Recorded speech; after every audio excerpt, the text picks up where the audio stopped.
Hello बच्चों, welcome back to my YouTube channel with R K. Singh. बच्चों, आज हम बात करेंगे प्रकाश की दूसरी फेनोमेना यानी प्रकाश का अपवर्तन या यूं कहो कि रिफ्लेक्शन ऑफ लाइट। इसके पिछले वीडियो में हमने प्रकाश की पहली फेनोमेना यानी पहली प्रघटना की चर्चा की थी। आशा करते हैं वो आपके समझ में आया होगा।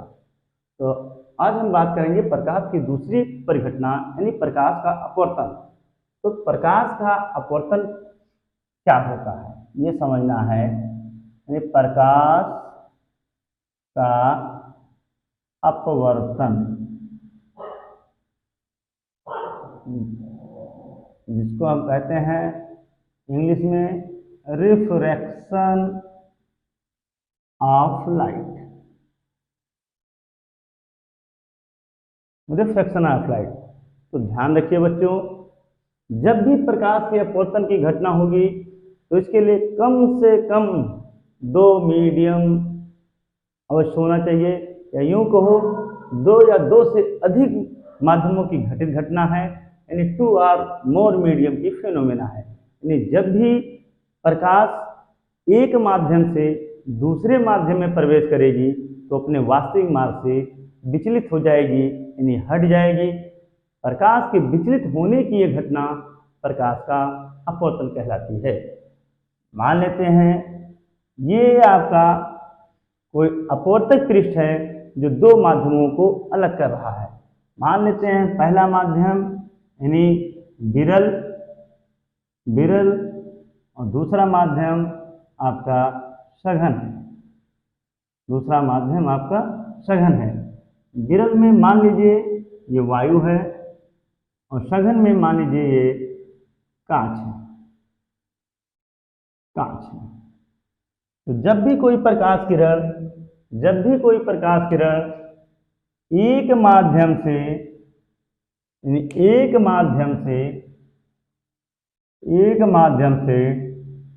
दूसरे माध्यम में प्रवेश करेगी, यानी तो अपने वास्तविक मार्ग से विचलित हो जाएगी। ये आप देख रहे होंगे, ये सघन माध्यम है और ये विरल माध्यम है। यानी पहली माध्यम विरल माध्यम, दूसरी माध्यम सघन माध्यम।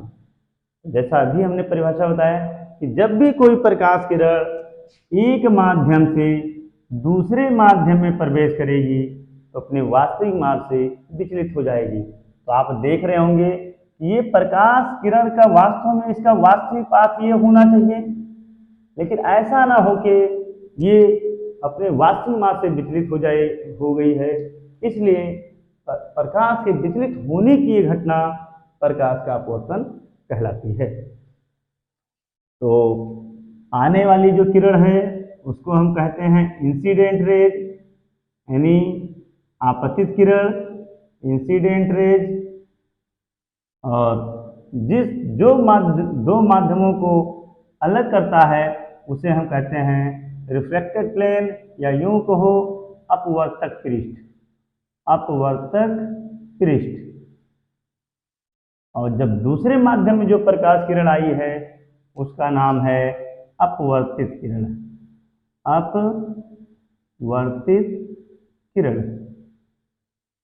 अगर बात करें परिभाषा की तो अपवर्तक पृष्ठ की ओर आने वाली प्रकाश किरण आपतित किरण के नाम से जानी जाती है, जबकि जब वो प्रकाश के दूसरे माध्यम में प्रवेश करती है तो उस किरण को हम अपवर्तित किरण कहते हैं।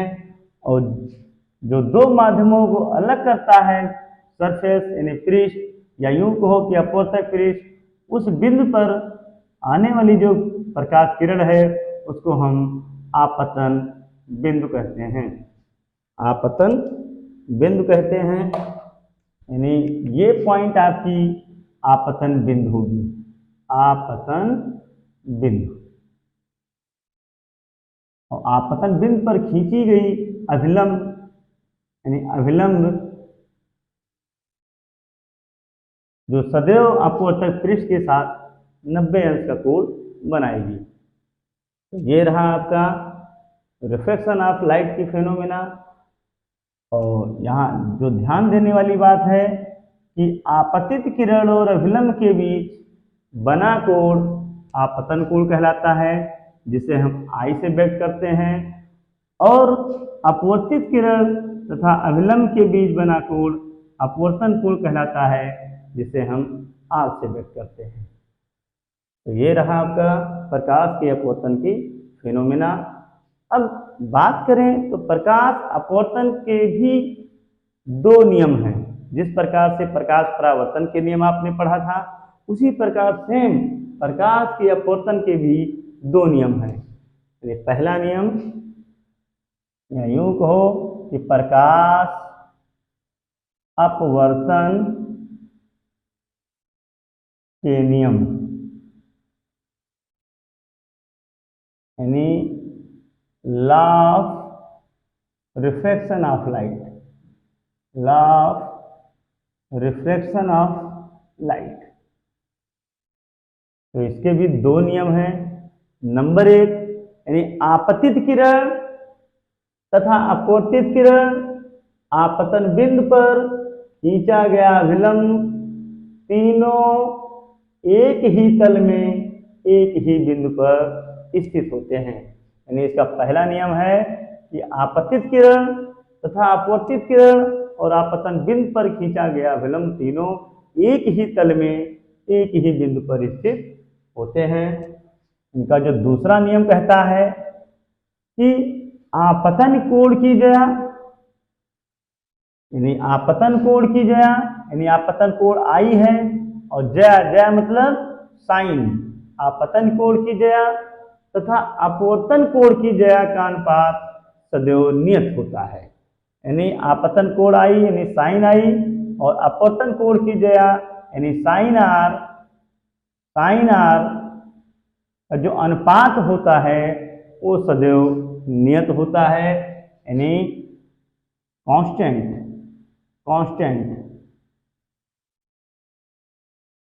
यानी कांस्टेंट।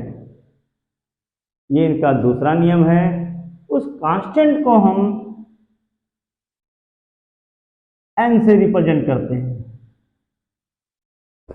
उस कांस्टेंट को हम n से रिप्रेजेंट करते हैं।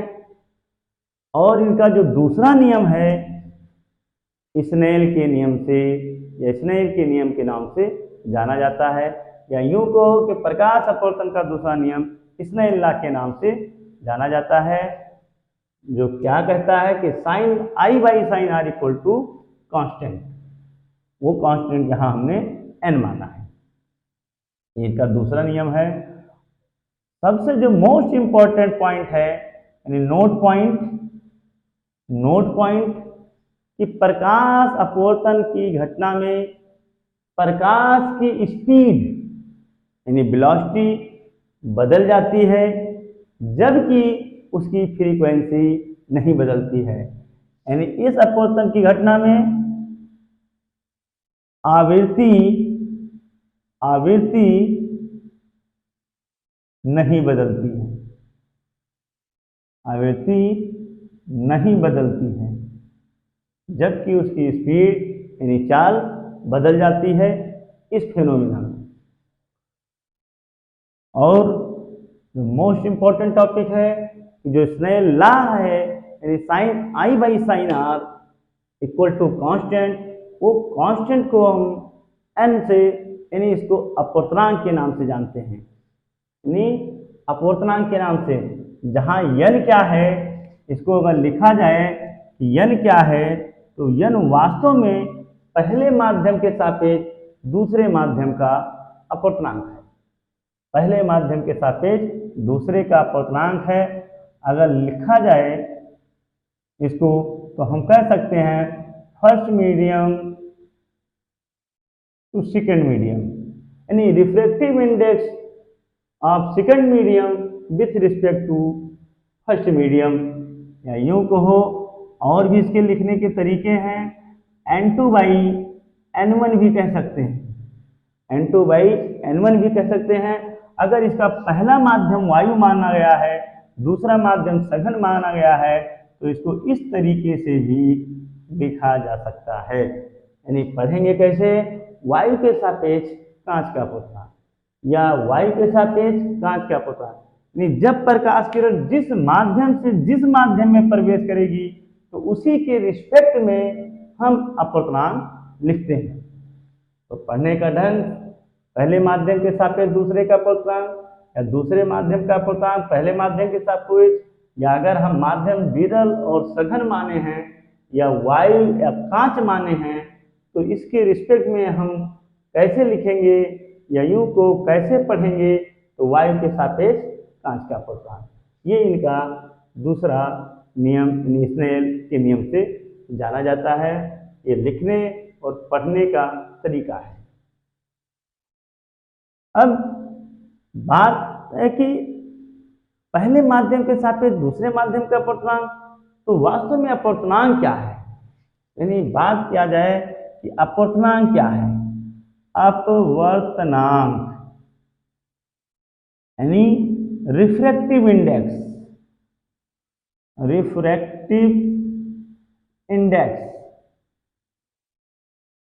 तो वास्तव में अपवर्तनांक एक माध्यम के सापेक्ष दूसरे माध्यम की एक अभिलाक्षणिक गुण होती है जो एक माध्यम के सापेक्ष दूसरे माध्यम के गुण को व्यक्त करता है। इस आधार पर देखा गया कि अपवर्तनांक दो प्रकार के होते हैं। नंबर एक, निरपेक्ष अपवर्तनांक,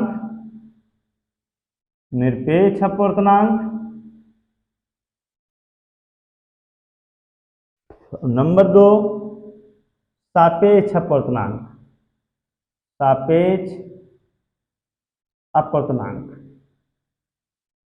निरपेक्ष अपवर्तनांक तथा सापेक्ष अपवर्तनांक। निरपेक्ष अपवर्तनांक क्या होते हैं, जब प्रकाश अपवर्तन की घटना में पहला माध्यम सदैव वायु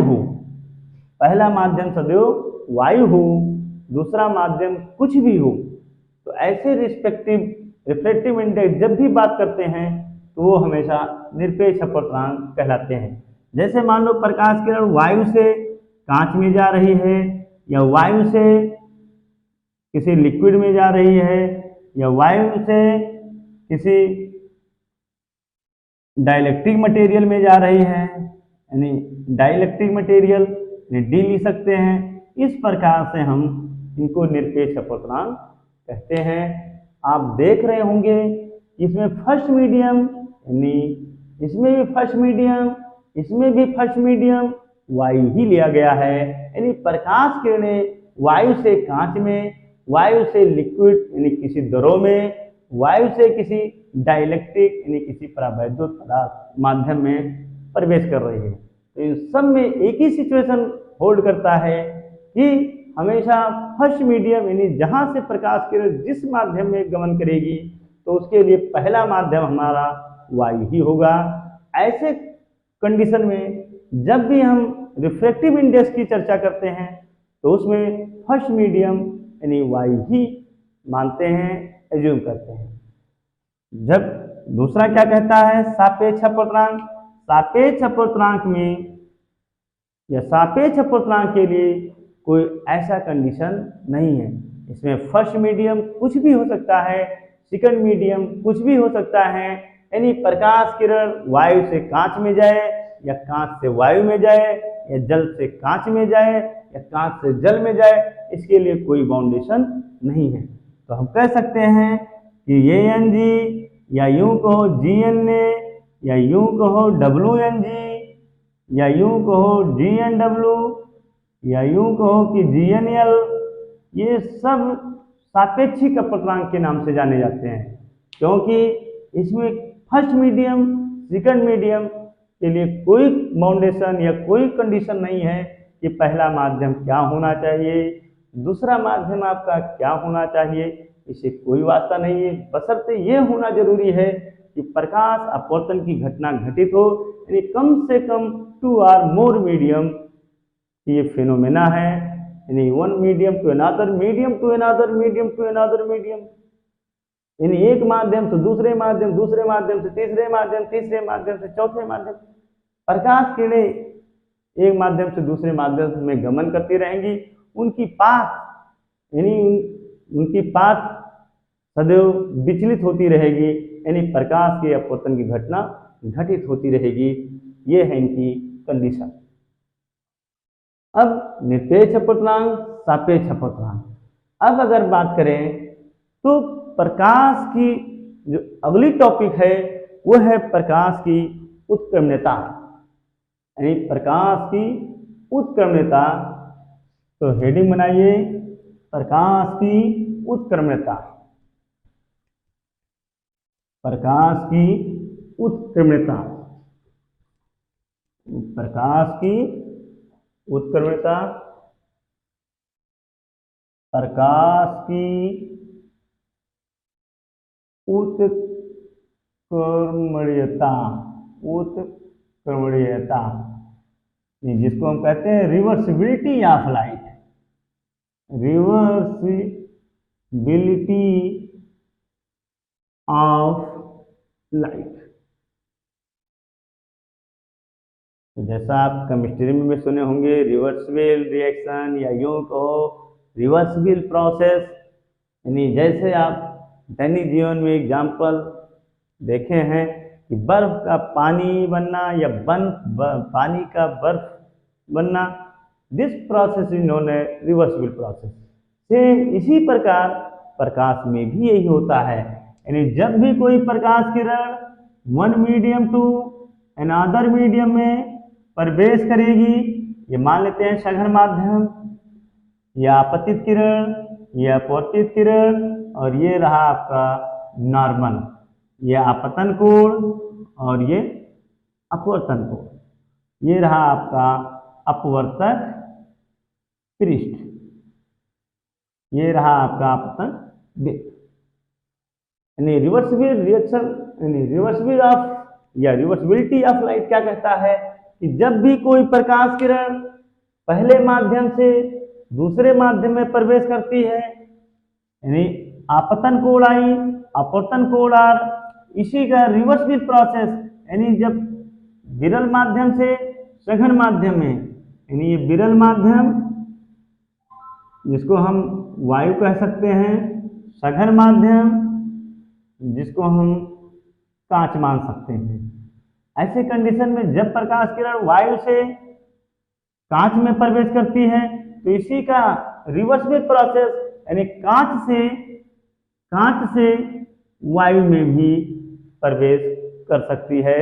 ऐसे कंडीशन में जितने मान पे आपतित होगी, जितने मान पे आपतित होगी या जितने मान पे अपवर्तित होगी, इसी प्रकार जितने मान पे अपवर्तित हुई थी उतने पर आपतित हो, तो कन्फर्म यानी क्लियर कॉन्सेप्ट होगा कि जितने प्रकाश किरण जितने एंगल पे अपवर्तन हुआ होगा उतने पर इधर से आपतित कराया जाए तो पक्का है कि वो उतनी डिग्री पर अपवर्तन भी होगा।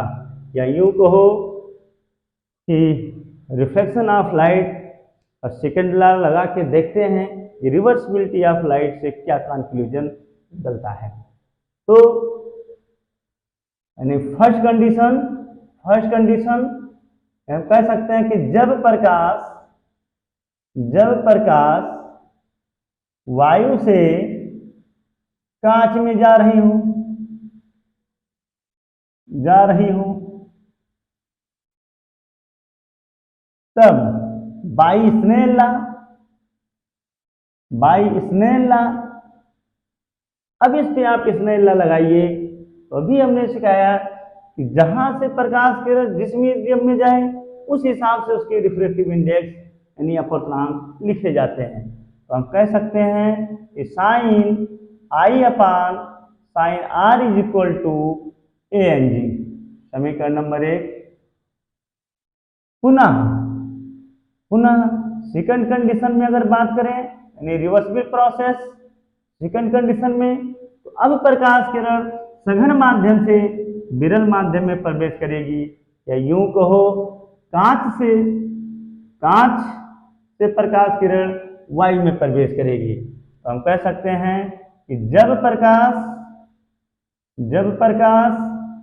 यानी कांच से यानी सघन से वायु में प्रवेश करेगी या वायु में जा रही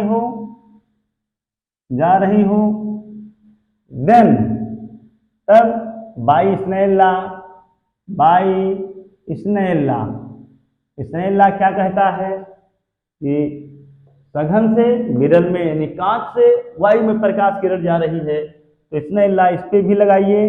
तो साइन, अब जो अपवर्तन कोण था, अब इधर से जब भी प्रकाश किरण जाएगी तो वही अपवर्तन कोण आपतन कोण होगा, और जो आपतन कोण था वो आपका इस कंडीशन के हिसाब से अपवर्तन कोण होगा। तो हम कैसे यूज करेंगे कि साइन आर अपान साइन आई, यानी अपवर्तन कोण आपतन कोण बन गया और आपतन कोण अपवर्तन कोण बन गया। इस हिसाब से इसका रिफ्रैक्टिव इंडेक्स लिखिए, यानी अपवर्तनांक लिखिए, तो क्या मिलेगा कांच से सघन में, तो GNA, ये समीकरण नंबर 2 हो गया। अब इन दोनों समीकरणों को आप हल कीजिए तो क्या मिलेगा देखो, तो multiplying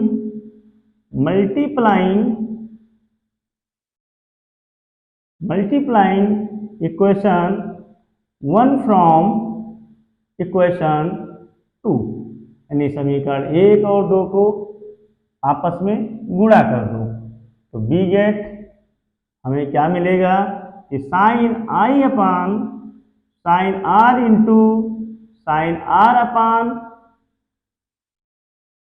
sign I is equal to ANG into GNA। तो साइन आर से sine R cancel, sine I से साइन आई कैंसिल, कुल मिला के 1 is equal to ANG into GNA, या यूं कहो कि ANG into GNA is equal to 1। ये कॉन्सेप्ट क्या कहता है, रिवर्सिबिलिटी ऑफ लाइट, कि एक माध्यम के सापेक्ष दूसरे का अपवर्तनांक, सदैव दूसरे माध्यम के सापेक्ष पहले माध्यम के अपवर्तनांक का जो गुणनफल होता है वो सदैव नियतांक होता है, यानी 1 के बराबर होता है। या इसको इस तरीके से भी कह सकते हैं, या ANG is equal to 1 upon GNA। इसको हम दूसरी तरीके से भी कह सकते हैं कि एक माध्यम के सापेक्ष दूसरे का अपवर्तनांक सदैव दूसरे माध्यम के सापेक्ष पहले माध्यम के अपवर्तनांक का व्युत्क्रम होता है, या यूं कहो उल्टा होता है। तो यहाँ इस मीडियम के हिसाब से वायु के सापेक्ष कांच का अपवर्तनांक सदैव यानी बराबर है 1 अपान GNA, यानी कांच के सापेक्ष वायु का अपवर्तनांक। कॉन्सेप्ट वही कहता है, वायु के सापेक्ष कांच का अपवर्तनांक सदैव कांच के सापेक्ष वायु के अपवर्तनांक के व्युत्क्रम के बराबर होता है।